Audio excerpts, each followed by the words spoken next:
episode of That Kingsville Podcast. Mayor Nelson Santos is back with us again. We're talking approved 2022 Kingsville budget. I want to talk a little bit about high school K-12 developments, inquiries, and some other happenings in town council news. Join us for this episode of That Kingsville Podcast. That Kingsville Podcast is brought to you by Kingsville Brewery. They want to let everyone know that Tap House Trivia is back on Thursday, February 3rd at 7:30 p.m. Call to reserve your spot at 519-712-8884 extension 1. Things are reopening. Please go visit Kingsville Brewery at kingsvillebrewery.com for all your local food and orders from the Tap House. Thank you, Kingsville Brewery, for supporting That Kingsville Podcast.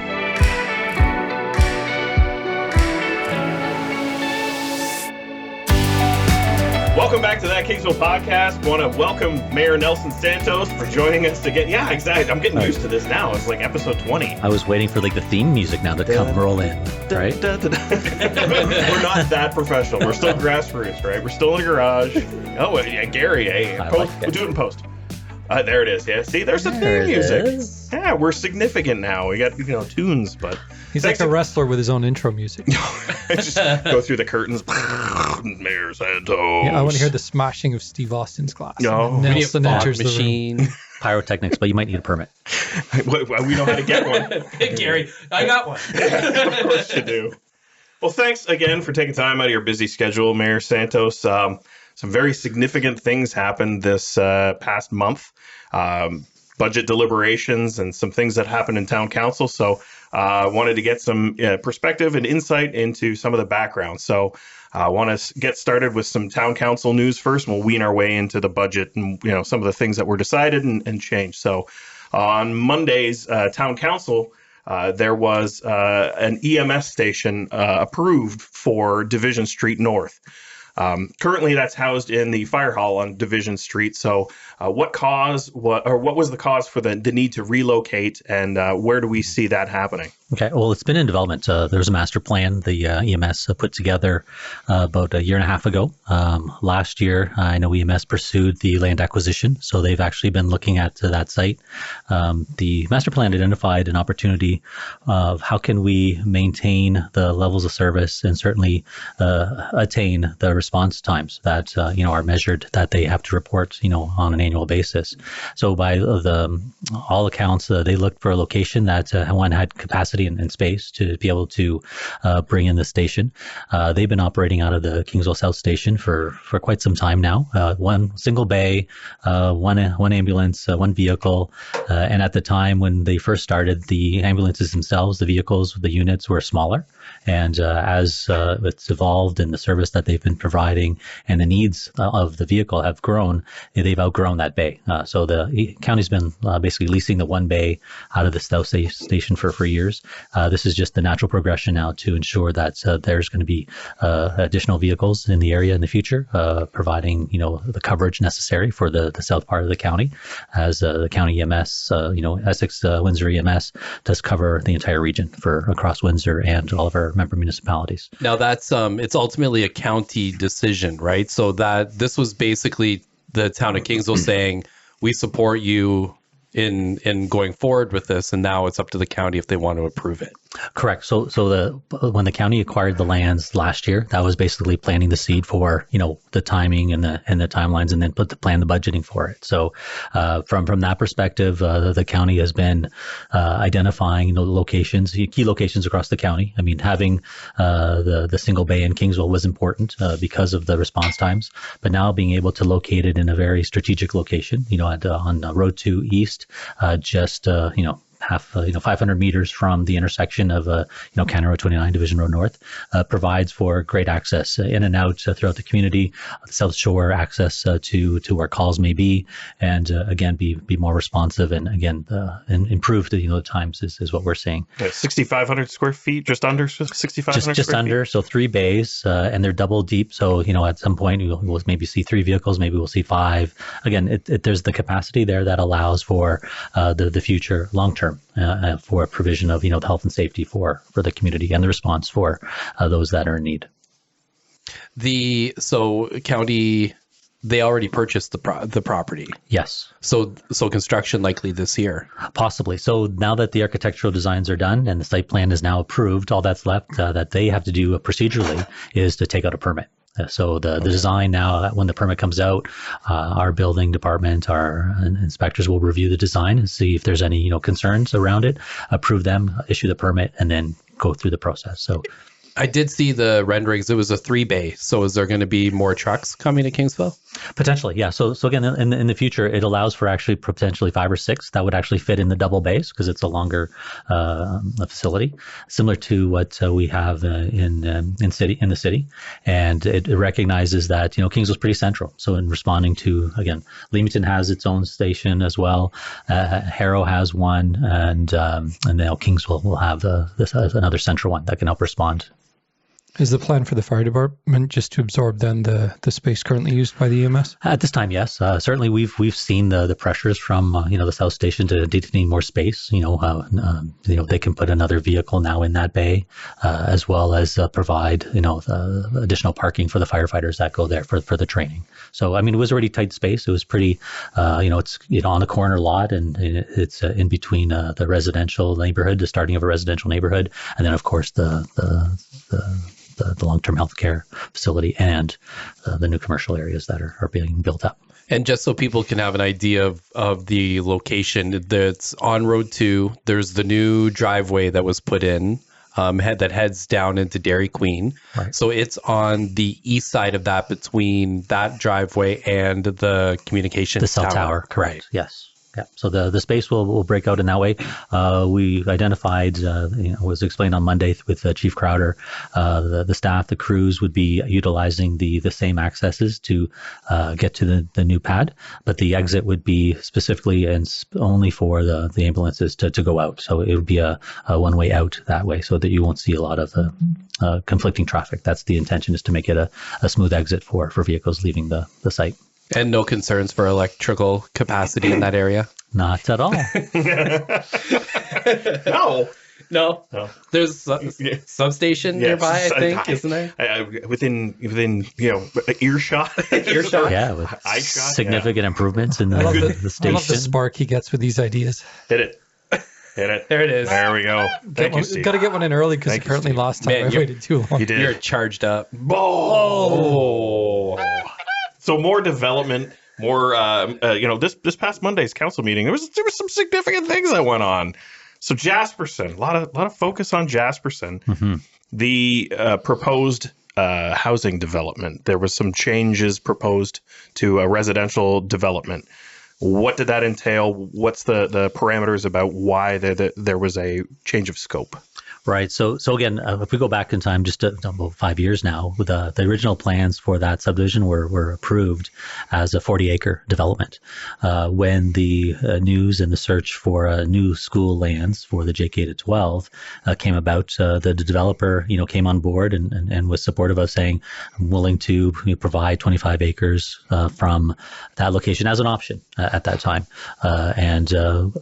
From all those discussions that went for a couple of years of the school board searching for locations, that ultimately became the preferred location for the school, and they purchased that. So in with that step, we now had to redesign the original 40-acre subdivision that had been approved, and the balance of those lands is about just under 15 acres, and that was the new red line approval that came on Monday night, was for consideration to add to the mix of single-family homes, some semis. They actually reduced the number of units with the realignment to provide for additional space.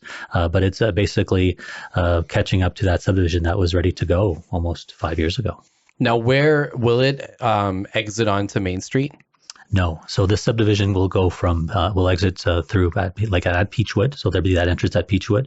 And then it has a curve that goes around that'll then exit at Jasperson. Yeah, it's kind of a horseshoe. Further north. Okay. So it's a horseshoe design, and then it has just the 2 access points. There is room for development, though, to the south, on the southeast corner, if I remember correctly, looking at the red line.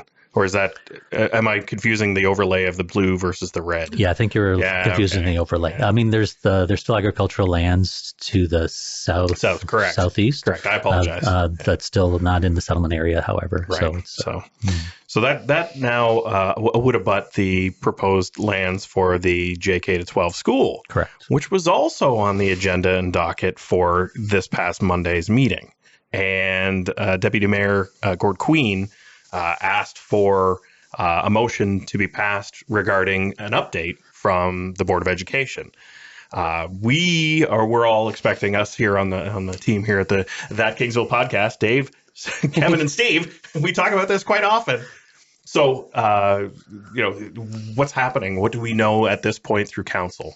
Yeah, I mean, at council level, what we're aware of is the school board did provide the drawings, the designs, the blueprints for the new school. They dropped them off at the town back in October, November last year. Again, our building department and inspectors are going through each page, identifying, if there's any concerns or notes to be made. They offered some amendments and sent back to the school board for review in terms of just details, like really technical things. But the intent at that time, from what we heard, is that they wanted to break ground this year on it. Take out the permit once everything is ready. I know at the same time they've been reviewing. They put out a tender for it. I mean, that was a public tender that was put out by the school board, and I believe they're reviewing them at this time. Again, we're not connected. There's no direct communication in terms of the step-by-step process and how they're doing and announcing. So until they actually come to the town hall with, here's my permit, we don't have any further news than anyone else in the community, unfortunately. And it's exciting. I mean, the development of a new school is one that generates excitement. And when there's a lot of the silence and information not being shared, it creates more doubt and then speculation and then becomes negative. And what we've been trying to show is this is a benefit for the community as a whole. Let's be open and talk about what's happening. We can help as a municipality support the school board, for instance, if they need to continue to lobby or push the government for we hear rumors of more funding needed, right? There's not enough information being shared. And again, we're willing to go to the table with them, hand in hand. We don't always necessarily get along, and we're in different jurisdictions, of course, but at the same time, the same goal is developing community and helping develop the youth in our area. So we're willing to do that. Do those architectural drawings include servicing for portables? Because that would have to be part of be part of the electrical plan when it's built. Okay, so honestly, I didn't see any of that at this point, but certainly the land is serviced. Our duty is to provide services basically to the property line. So all the services that they need are there. Everything that is needed, from sanitary, storm connections, the allocations that they've made under their original plans for stormwater management on site, that's all there. I can't speak to interconnections between buildings at this point because there's no official permit or final plan that's on the books. There's just the draft plans are being reviewed and going back and forth. Do you recall if it was included in the draft plan?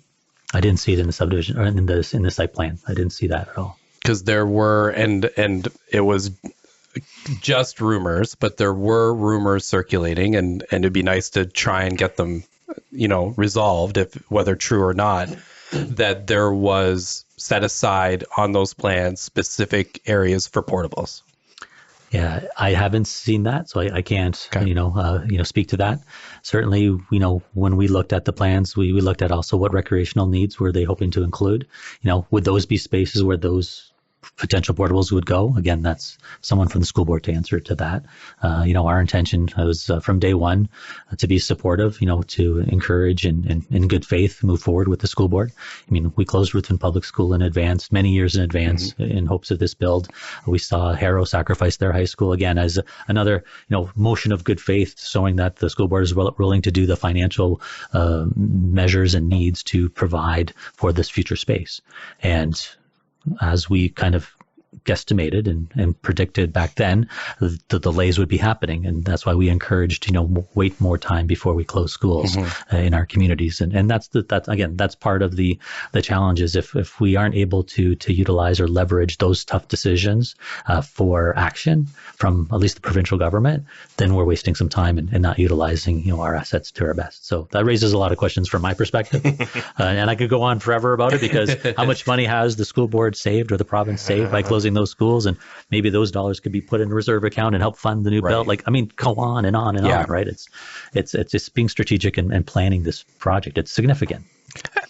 Sorry, Steve. No, well, since we're First one of the year. there we go. No, since we're you mentioned the word rumor. There is one rumor that I heard that, the school build could be delayed several years. Now, there's been a lot of work put in from the town's perspective. You mentioned it, the servicing, the Jasperson was just ask Kevin how many months of construction outside his house. At this point,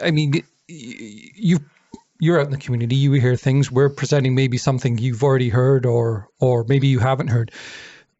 But with that in mind, who would it be from the town that would have to or be willing to reach out to the school board and say, hey, look, this is what we're hearing in the town. I'll use my words here. You're not doing enough. You're not being clear enough with our residents. Is that fall on administration? Does that come from council? And if, depending on who it comes from, when might that happen to try and get some sort of responses here? Mm-hmm. No, I think it's been an ongoing, from day one, when we saw and heard the intent for the new school, the town approached the school board and said, what can we do to help provide opportunities for you? We went from mapping the entire, urban area, settlement area, to say, here are proposed locations that might fit with the acreage that you need to build a school. So from day one, we provided the maps, we had meetings. So that connection between administration and school board, we've had that open door. There's been a lot of transition and change, obviously, in the faces at the school board and at town hall as well. But so the relationship in terms of, having the open door, saying what can we do to support or provide additional assistance or information, that's ongoing. It's been quiet for a while in terms beyond the building design and the technical pieces. The circumstances around their process for tenders, it's in their court. We haven't heard anything, so there isn't much we can do. We've committed to ensuring the place that they ultimately chose was had a safe location, provided safe access to and from the new build. You've seen we'll be opening hopefully in the spring that new stretch of Jasperson, the straightaway bypass, the Jasperson bypass, the Jasperson way. Yeah, it's a key part of, again, ensuring the flow for the buses, the kids walking, the cycling. We're taking advantage of this infrastructure investment for the betterment of that whole area. Speaking of, and sorry, Steve. Yeah, stay on that, and then I'll go after you. If you guys need a hand, I've got like a couple hours on Saturday morning. I can run that line to Jasperson from the transformer station if you need.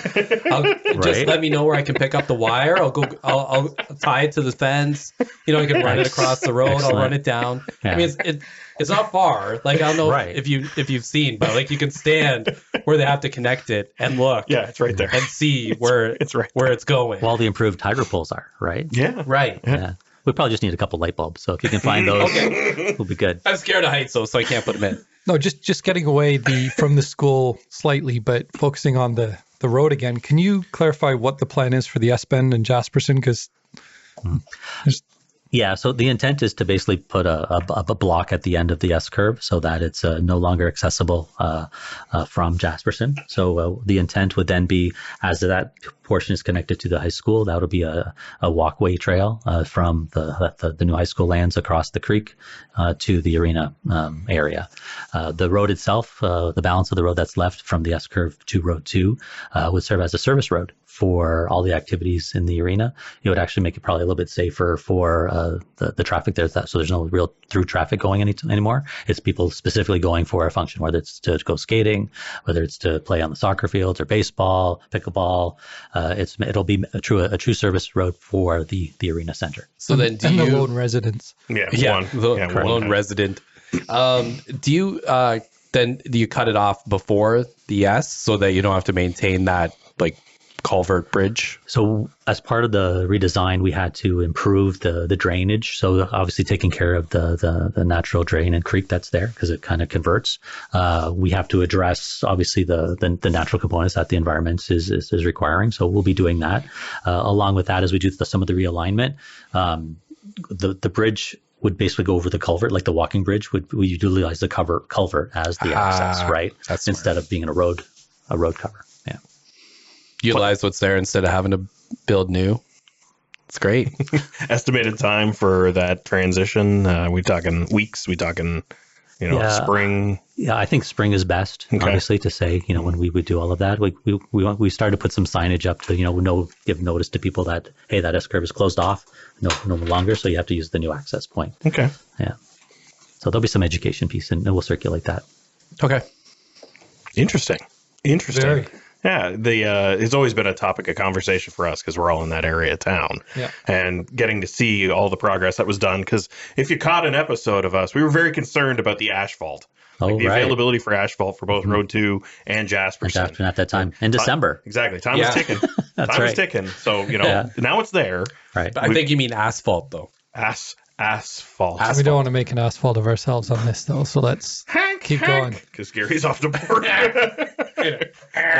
Timing is everything. I'm terrible. It's just all been so exciting. We haven't even touched on budget yet. The blacktop. What's next? It's funny you should mention it because leading into all the infrastructure improvements, there was a lot going on in budget 2022. And after 3 sessions, actually your third session was cut short because things kind of went very smoothly.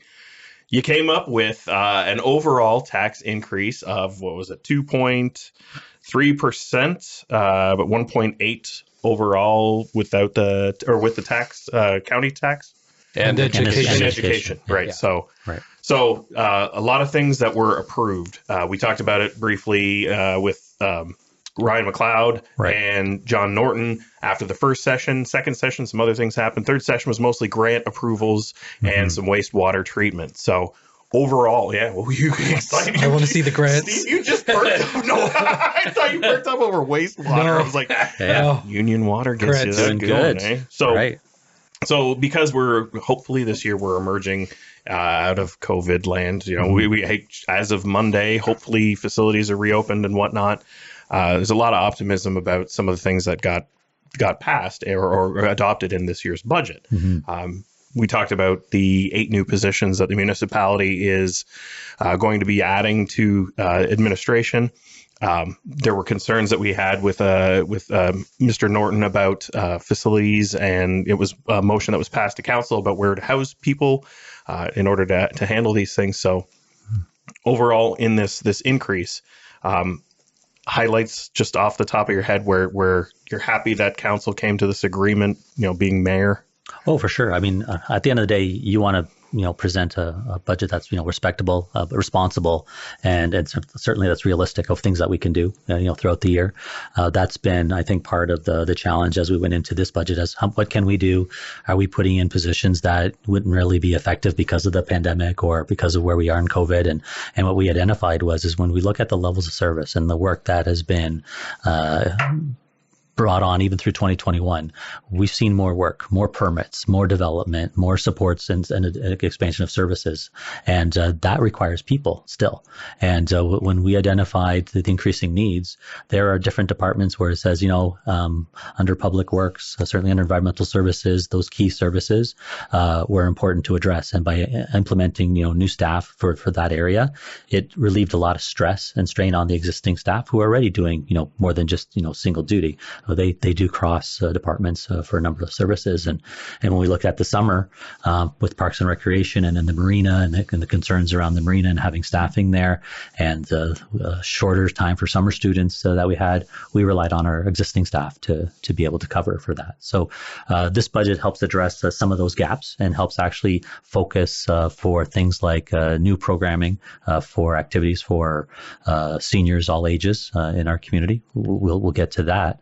But the important part was to put pieces in place that help support a lot of the issues that came forward. So when we looked about business retention, expansion, the pressure on small businesses, the inclusion of the economic development officer after many years of debate and discussion are finally being brought on. And we can now respond to not only the plan and study that we brought in, pre-pandemic and as the pandemic hit.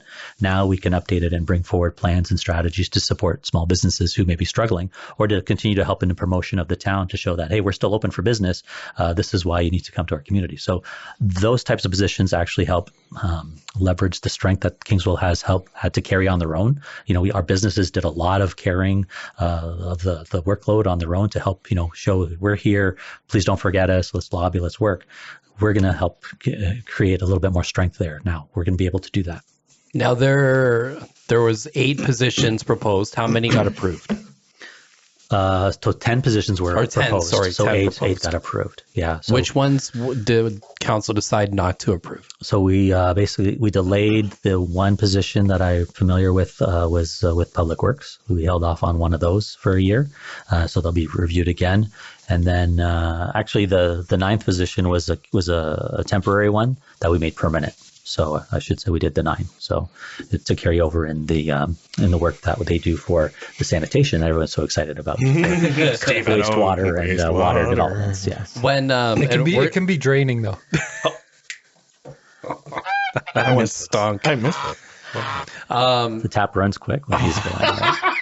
Okay, at least it wasn't a watered down budget. So let's just carry on. Oh. If you're still tuned in this far in, you're in for a treat. He's just getting warmed up. Before we move on, staying with the positions, how did we get? Mayor Santos. Not sure if you know, but you've been around as mayor for a while. You've been making these decisions for a few years. How did we get to a position where we needed to add this many people all at once? Why wasn't this something that had been noted that there was some deficiencies in some of the areas for staffing? Right. Why are we playing catch up? Okay. Well, it's also looking at how we've expanded our services, right? So I'm going to say over the past 2 terms, we created a strategic plan that looked at, quality of life and issues in our community. So we started to expand locations, like we started to expand opportunities for parks and recreation. We got into new programs. So that created, a demand from that perspective. As we developed new subdivisions and lands, we've also acquired new park spaces for those communities. So subdivision park lands. So all of that kept accumulating, but there was never an ask from staff to increase the complement for them, at least from the workers on the ground day to day. So when we did an organization, the first organizational review about 3 years ago, it identified a number of positions. Within 12 months, we knew we had to restructure again based on the levels of service, one that the public was expecting, to the ones that we wanted to ensure were being provided that represented, made us proud to be in Kingsville. And the second one was we didn't want to cut services. So when people talk about, well, we're short staffed, maybe we can't plow the sidewalks. We're one of the few communities that do that across Essex County and certainly across Ontario, but that's something we didn't want to, take away. So instead of exhausting, existing staff over and over, we finally were asking the managers, please ask what staff complement you may need and defend it. We're not looking at it as just an opportunity. We're just going to throw money at it. We want it to be reasonable to show what the needs are. So how did it grow? The community grew, and there wasn't, a recognition from the previous staff to identify those needs. Now we're focused on that. So, and just because I want to try and correlate this in my head. So there are a number of people in this community that may be somewhat critical about the number of staff that you brought on. And then some of those same people may also be critical about garbage receptacles overflowing or lack thereof on Jasperson by the new crosswalk, please and thank you. We've been asking Mayor. for them for years. Do you know how far I have to transport dog bags? Far. Right. It's not fun.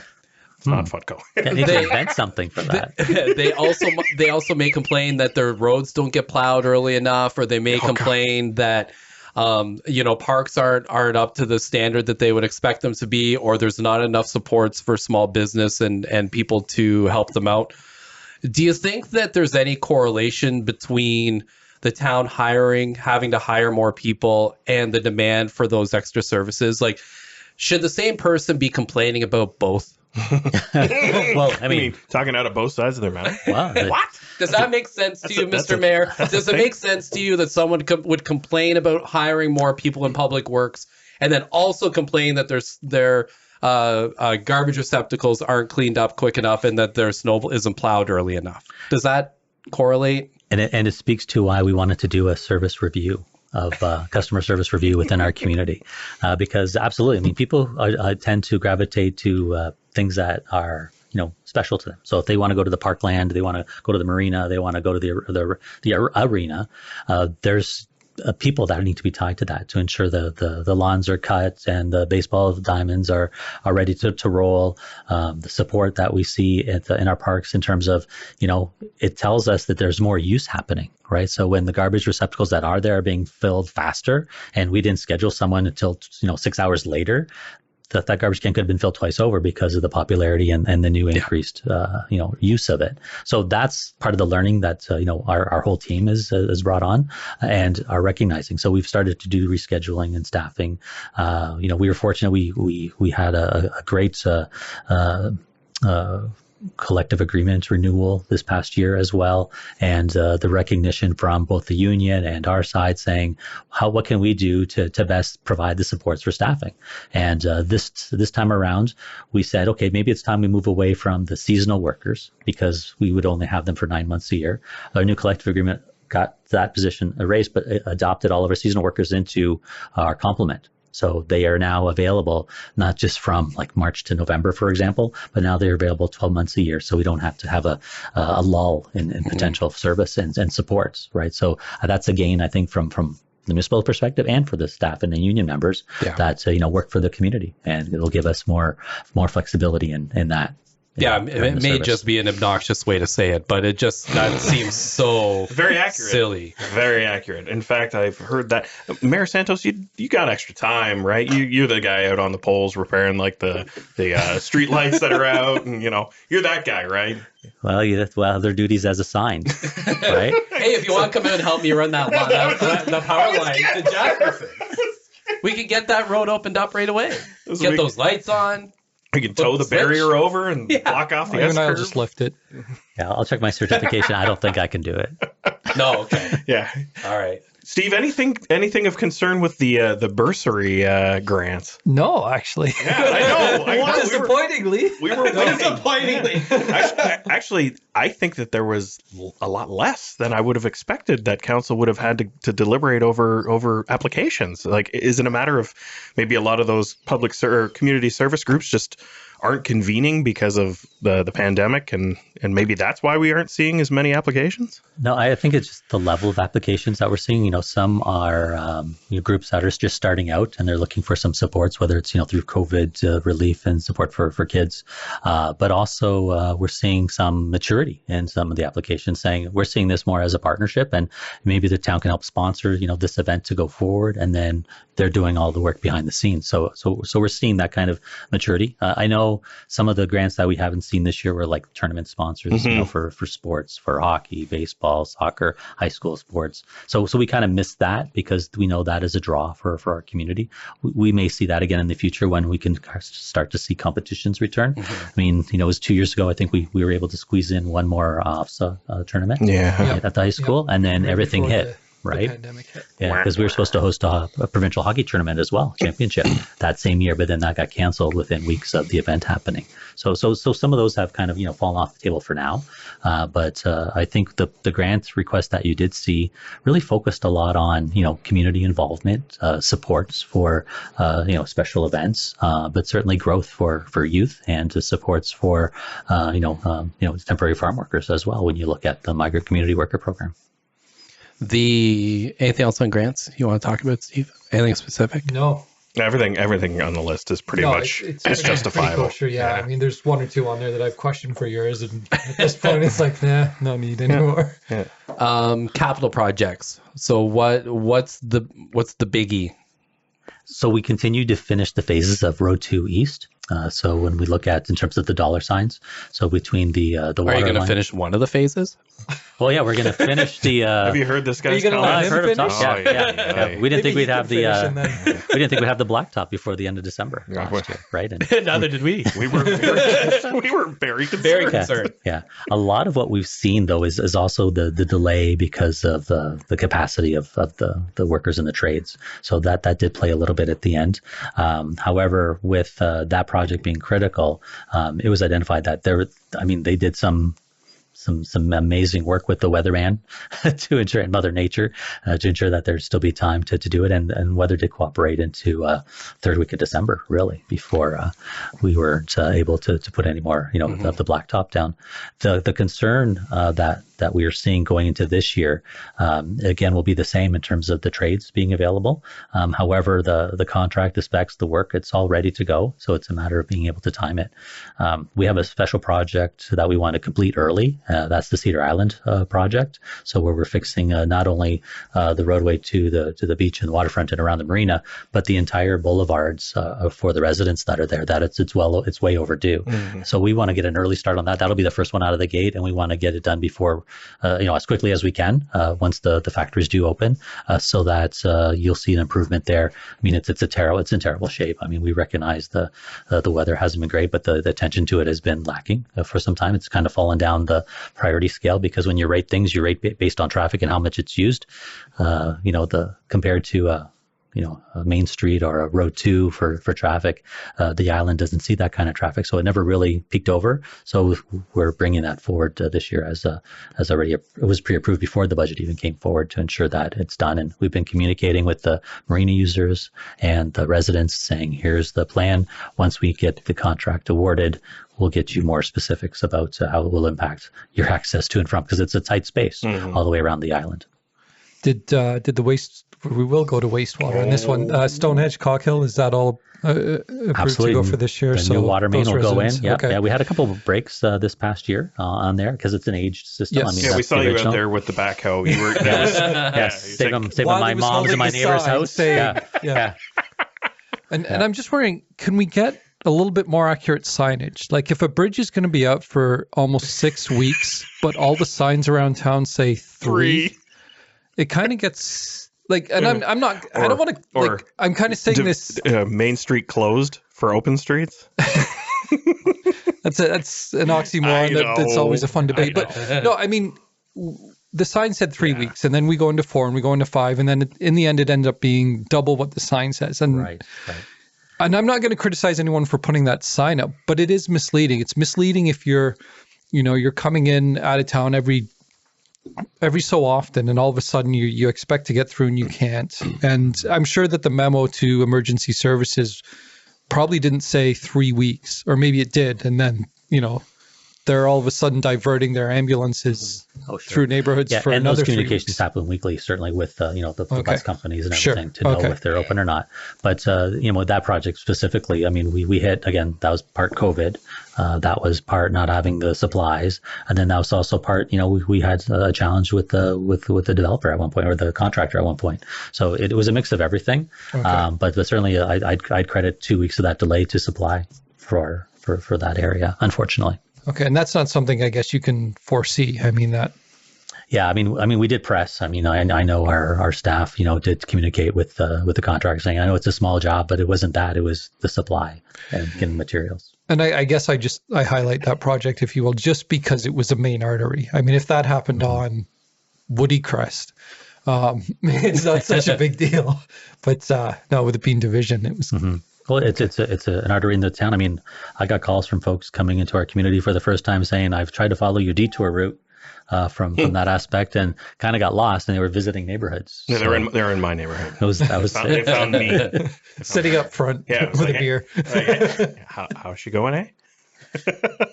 So, segueing slightly. So in the capital projects, there is nothing about adding an electrification charging grid for any municipal structures.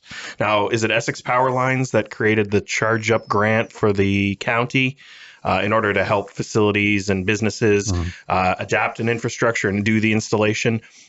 It isn't existing in the town of Kingsville in either a municipal sense or a public sense. Correct. And I have heard from friends that live in this. Have you heard the big city of Toronto? Apparently, that's where every Tesla lives.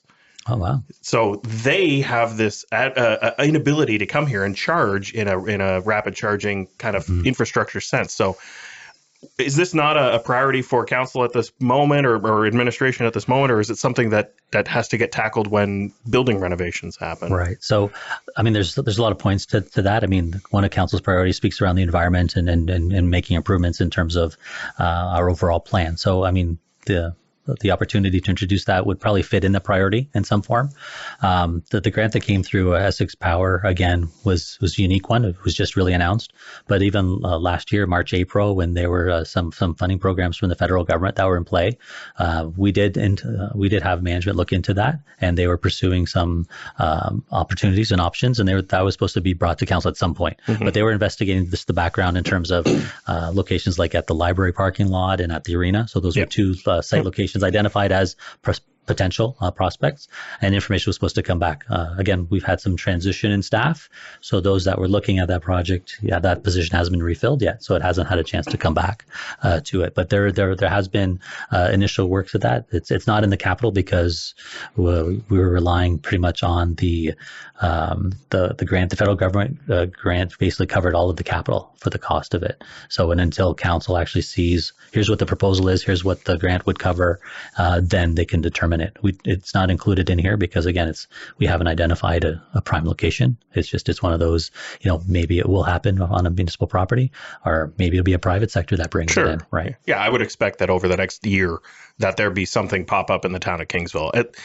With the way that the tourism flow happens in the main traffic drivers, it's a market that we can't accommodate easily, right. Having to plug in a 110 at a Airbnb or hotel or whatever have you. So there's lots of players. So not, between Hydro One, Essex Power, there's, and when there are initiatives that they're trying to introduce to help support, local business or entrepreneurs to do that kind of project, but also municipalities too. So I know the first time I tweeted about that, when I saw a project somewhere else get approved, I said, hey, this would be great for Kingsville, an idea, right? And then automatically got approached by two of the Hydro One affiliates and said, well, just send an email to here and have management review it. And we've left it in management hands to kind of say, you manage what you need to manage. And if there's a project that comes forward, please bring it to council for consideration. And that's basically where we're at with there's no project that's highlighted.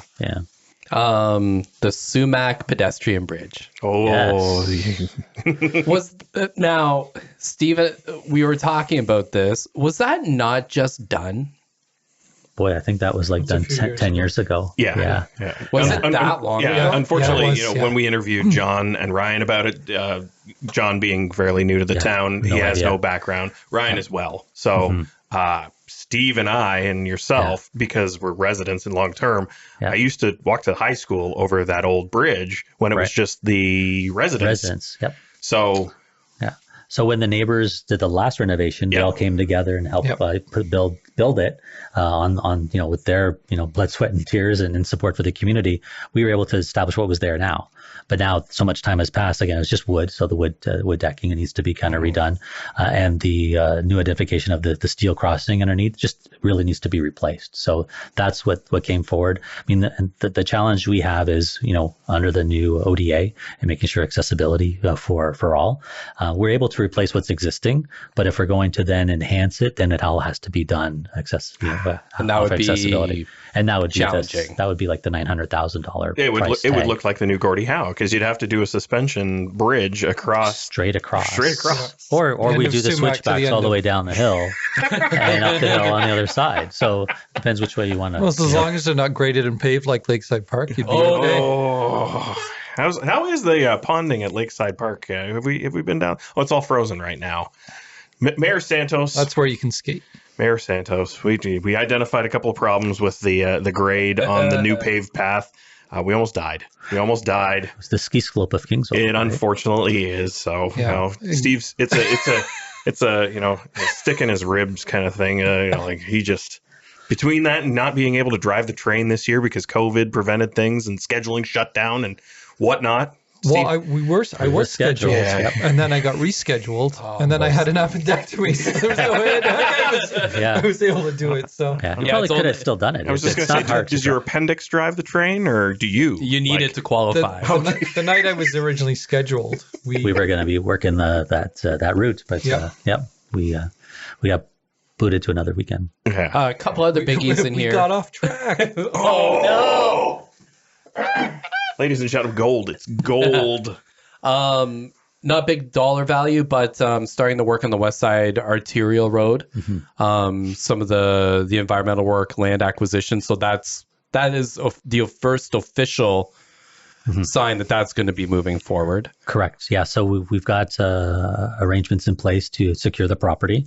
We have one application for expropriation that's underway. Hopefully we can negotiate prior to going to that degree, but that's in place. The initial funding there that you see in the budget is allocated to basically get a good head start on it, and then have a good part of it, hopefully for 2023, being introduced so that we can get that work moving in addition to the services that need to be installed there. What's the plan for the intersection there? Is it a roundabout? Is it lights or? Yeah, not a roundabout right Okay. now. So it's being targeted for a controlled intersection with lights. Okay. And lining up with Heritage Road, so it's a true intersection. Yep. Okay. And then there's also a pump station for down the Woodbridge Estates area, but that's, I would assume, for capacity to begin the work for the new development for the Valente subdivision, or is that different? Maybe I'm completely off I think- base. Yeah, I'm trying to think. Nobody of which, really talks pump stations around the water Well, yeah, cooler. but usually that's the precursor, right? That's Right. where we get Correct. started. Yeah. But I see okay. what you're doing. Yeah. All right. So I mean, the Valente subdivision needs the water line as well, so Right. that could be part of their installations that they're responsible for. Yeah. Okay. Yeah, interesting. So And sorry, one more. Road. I love Capital. Road 3 East Yes. from Uniondale Buna. Right. So just resurfacing. You're not going to give it the Road 2 treatment because No. there's a lot of industry in that area as Curbs. well, right? Right. I mean, and that's part of it, right? It was servicing the industry and the high traffic that's there. So it'll be certainly built to accommodate the tractor trailers and the heavy construction that is required over there. I can't speak to design until we actually do the permit and the RFPs. So the dollar value is just speaking to, we're going to take care of that corridor, probably be a little bit of widening to accommodate the turns at those intersections, but recognizing the development even in the new industrial park that's there. I know they're looking to pursue their second phase this year. So it's some more exciting news coming in terms of new local jobs in that area. And I haven't checked any Parks and Rec stuff. Any new parks? Any upgrades? Any? It was pretty low key for us. I know they did focus mostly on upkeep. So again, the Lions Hall, the next phase of the Lions Park, we'll be doing that installation along with the accessible playground for the kids. That's the big one that we're doing. We're looking at the next phase of the pickleball court expansion with the adding of the benches, seating area, and the shadow structure. So that's pretty good. And then we're truly excited about the second dog park with the Repco Farms contribution. So that's in there, and we're looking to have that done this year too. So that's a big deal for our community that's been looking for those kind of little venues, and we'll keep them off the baseball diamonds. Really? I hope. Because along with paved paths, Lakeside Park. No, if there's one thing that really Just irks one? me, Just one. there's another thing that really it's. Listen, you want to let your dog run on the soccer fields, okay, and the baseball diamonds. My issue has always been when they do their business on the soccer fields or the baseball diamonds. Most, I'm going to say the majority pick it up. Some don't. Whether they pick it up or not, let's say on Monday afternoon, dog does his business, gets cleaned up. Monday evening, the kids are out. Someone trips the other kid. Someone slides. I have a hard time. I've always had a hard time with this, and I've debated this when I sat on Parks and Rec, and I was told, no, it's parkland. They're allowed to be there. And I understand that argument, and I understand the case for it. We will have 2 dog parks in town. I really hope, and I'm not going to ask town to ban them from soccer fields or baseball diamonds, because I've tried that. But I really hope And failed. the majority of of pet owners, and again, it's their choice. I'm not it's slamming them, but will use the dog parks and keep their animals off the fields where kids are running and tripping and sliding and falling on their hands and falling on their knees. I think a lot of the reason why people on this side of town use those facilities for that is because the dog park is way down by Cedar Island, right? And it's a difficult place to get to. So in order to facilitate that need on the northeast side of Kingsville, that is a Repco dog Farms. Yeah, Repco which Farms. is that will be adjacent to those baseball diamonds. So I would associate if anybody is going to continue to use the soccer fields and baseball diamonds for that and not clean up, those are the people that don't return carts to the cart corral at Zares, right? That's Those people are or the other worst. grocery stores. or other grocery stores, Freshco and or any other place that has carts. That doesn't happen at Leah Maria's. It does not, because you don't have carts that are out in a paved, it's gravel. It It's doesn't not paved. You don't You're have right. you don't have a corral. A corral. It's like the past should be. Yeah. But yeah, I'm hoping that once this dog park is there, that will alleviate the need for dogs to run on other fields in there. And plus, that's just comments. Like the Greenway is another horrible offender because there isn't a trash facilities to grab it at the ends or wherever. Yep. Right. So most people are like, I'm just going to leave this little bag of goodness here at the intersection on Weigel, and I'm going to get it on Thursday. And they always forget it, and it's always there. And it's always some nice Samaritan that picks it all up and, takes care of the Greenway. But, I'm hoping that as a dog owner who is very responsible and does frequent our dog park and whatnot, there's a good community of pet owners that we associate with there. So I'm hoping that as the two facilities are there, Steve, don't you worry. And if you do, we'll sit out at the arena and we'll have a live broadcast. We'll just watch. Like, They're your sheepdog over there on the goalpost. Field 4. I'm not going to be that guy, but we will. It's more so. We'll just set up trail cams. My concern is more so less about people being irresponsible or responsible, and more so that I don't want my kid or other people's kids having to walk through or fall into areas where anyone or thing has tiptoeing around this. done their business. There's a lot of really good projects, really good initiatives for Kingsville here. Why does council hate Cottam? Well, they really don't. I mean, there's a really good part of our community, and when we look at the investments that have been made in the sidewalk and downtown and the improved baseball diamond, coming forward this year as well as Ridgeview Park, it's not a question of hate. It's a question of what more can we do? And there's always the concern that we're catching up with infrastructure there. There's no question. I know we've You're gonna get caught up. We've had that debate. Cottomed up. That's how they found the name. But it's an interesting story because there is so much happening in Cottam with new growth and development. They're gonna get a bar. Yeah. And did you catch her? that. Yeah. And you must have caught our video, the year-end video that talked about the water mains and road work we did in Cottam this Spectacular year. production. And the work that we're going to do on our rural section, our most rural section, road 10 and 11 this year. I mean, it's a big geographic area that we're trying to address. And there's always, the perception, what about Cottam? What about Ruthven? We hear that. What about New California? That's a 24-year. That's like almost 25 years now that we've been listening to What About Cottam, and it's happening. It has to happen generically too. There's got to be outside investment that wants to locate there, and it's exciting when you got a bar that wants to locate in a place that hasn't ever had that kind of facility. So I'm hoping that the local community embraces that facility. Yeah, we're absolutely seeing it, right? I mean, when we look at, years ago when I started on council, we saw, what beautification efforts have we made, what investments were done even in downtown, and there weren't too many. We went stage by stage, 1 year at a time. We fixed one area of the sidewalks. We crossed the road the next year. We finished the other road on the east side the year after. So we did a staged approach. We've actually done the same now in Cottam with the complete facelift of the downtown with the sidewalks and the improvements there, beautifying it, including them with Fantasy of Lights and the expansion of our lights. We were able to establish a really stronger and I think respectful partnership with Rotary Club. because they had the Rotary Park, and everyone always says Kingsville owns it. It says, no, we never owned it.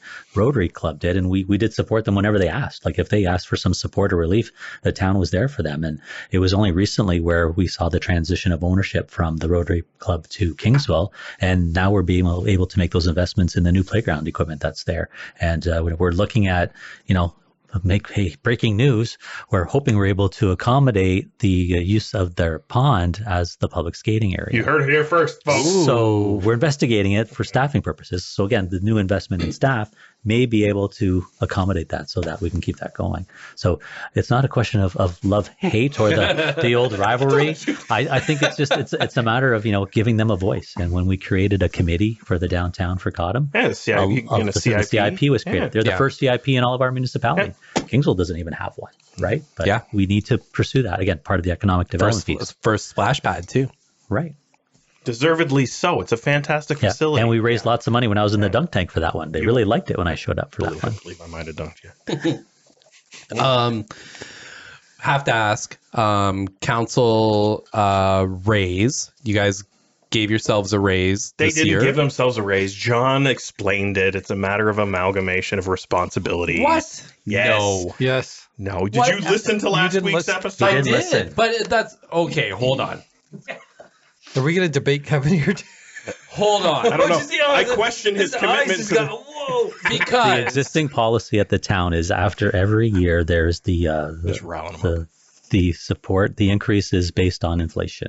So every year, and it's a policy. The council doesn't even talk about it. It's adopted. It's in there. well, so the council sets so the it's policy. 2%. Continue. Previous councils have set that policy, right? Because before, that's the age-old debate. Why would we, any members of council set their own salary while they're in standing in office? Right. So that policy came along because it was never really addressed for the long term. And I remember going back to 2000 when we actually adopted the policy. Let's just be reasonable, like add inflation and that's it. So whether it was 0.8 or whether it's 2%, I think that's the highest was a 2% increase. It was adopted based on the inflation rate, nothing more. So the basket of goods is how the raise happened. The dollar signs are higher because they reallocated the funds that council received on committees. So if you sit on the police service board or the Union Water Board, those salaries were that work was just lumped into the one big account and now and being shared. So it's not a raise. It's based on the work that's been done. We're just no longer paid through the Union Water budget. We're not paid through the other committee budgets. I do have a question on that though. So if I attended a Parks and Rec meeting, I signed in and I got my stipend for attending the meeting. If I didn't attend, I didn't get paid. So Same are for you council? Sorry? That was the same for council, Right. right? Is it still the same then? If this money is rolled into your salary, you could show up or not show up and you're still getting paid for it. So the difference now is obviously the standing committees that are still there. So the committee of the whole, that's a new committee. Right. That's all encompassing with that new established rate. But the police board, you're no longer being paid through the police board. Like it's all lumped in as part of your salary. Like once you're elected, that is now your rate for that term. Right. Whether you go to the meeting or not, you're getting paid for that meeting, is what I'm saying. Correct. Okay. So that is slightly, so you are making a little bit more money if you decide you didn't want to go to a meeting. If you look at the annual income statements that are released by the municipality that are mandated, and you look at next year and you'll see what the salaries were, you'll see there's no difference. Maybe the 2% increase because of the inflation. Okay. So All right. All right. Attendance isn't a factor anymore, right? You can go or not go and still get paid for being a member. That's the only, I guess, right.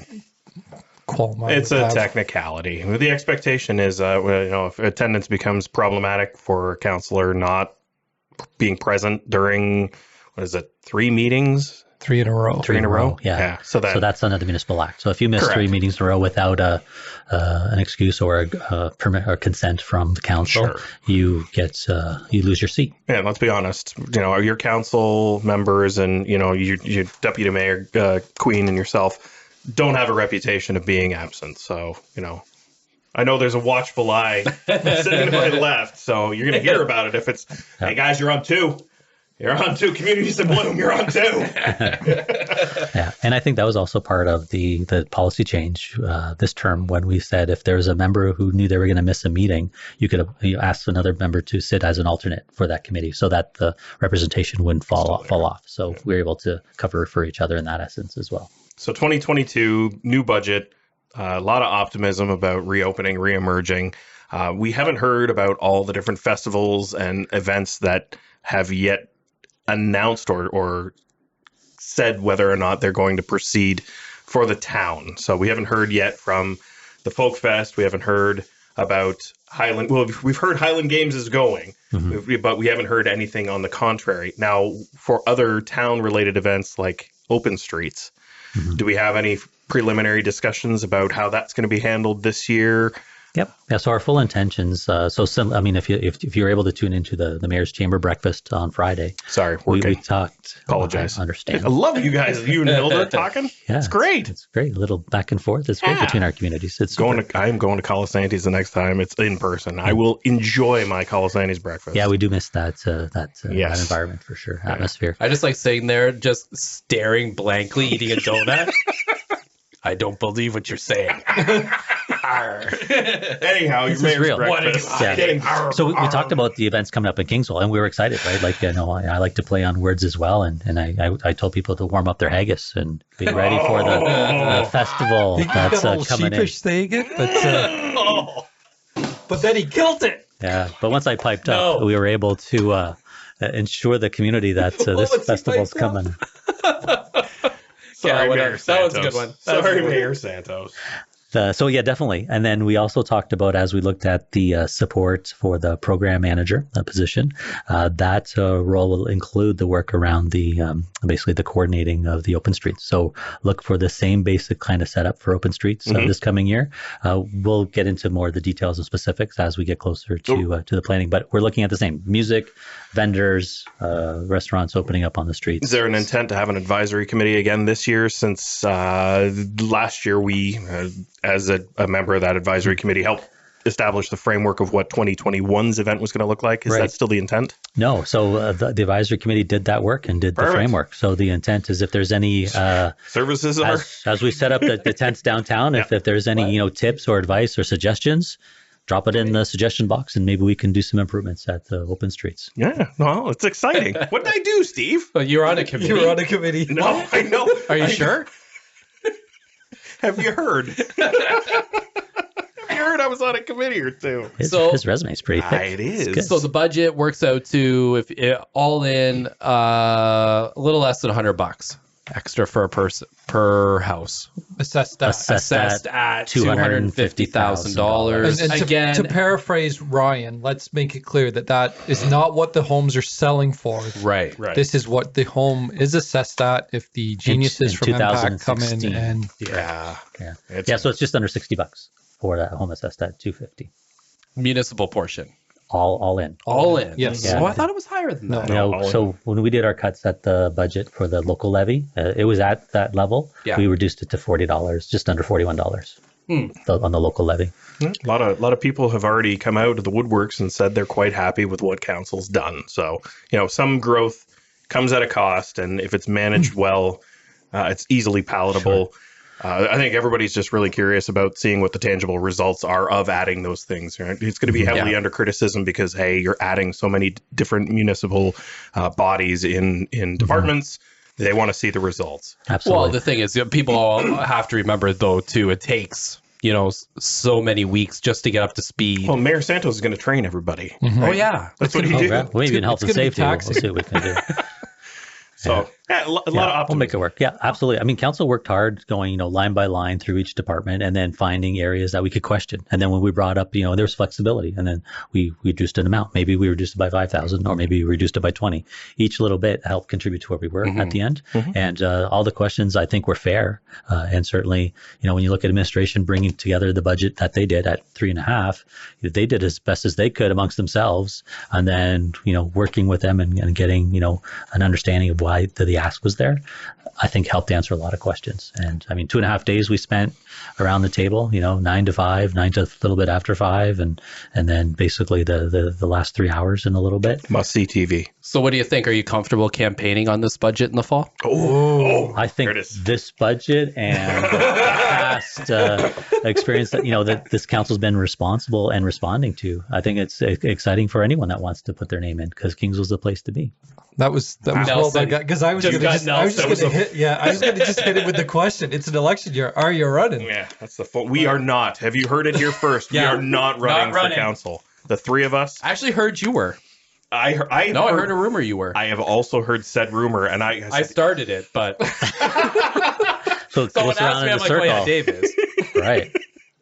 That's very interesting because, I think, Kingsville usually draws a lot of attention to its candidates in municipal elections. So yeah, it does. We plan on drawing that attention with another event that I may have hosted and Steve may have facilitated a few times, but that's in the works. Yeah, Kevin was there. That's how Kevin and I really got to know each other. So, well, with that being said, thank you, Mayor Santos, for coming in yet again, talking about Kingsville, what's going on, giving us a little bit of insight with regards to how council views things and the decisions and deliberations that went into budget 2022.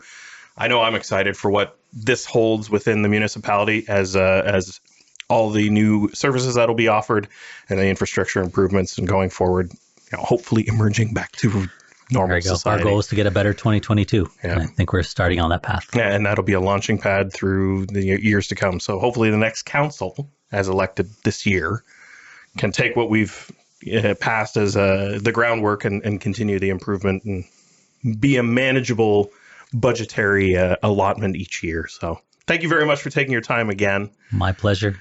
Much appreciated. I appreciate the invite. I think I did okay. I joked at the chamber that I was surprised they invited me back, but I said I qualified, I think, more because of my apple peeling skills. They used that as the lure for whatever appeals. Oh, and with that, thank you very much for joining us on this episode of That Kingsville Podcast. We'd like to thank Gary Glass of Quantum Sound Productions for producing this podcast. If you need multicam live event, commercial video, or audio production, visit their website at quantumsoundproductions.ca for more info. Thank you, Gary, and we'll see you next time on That Kingsville Podcast.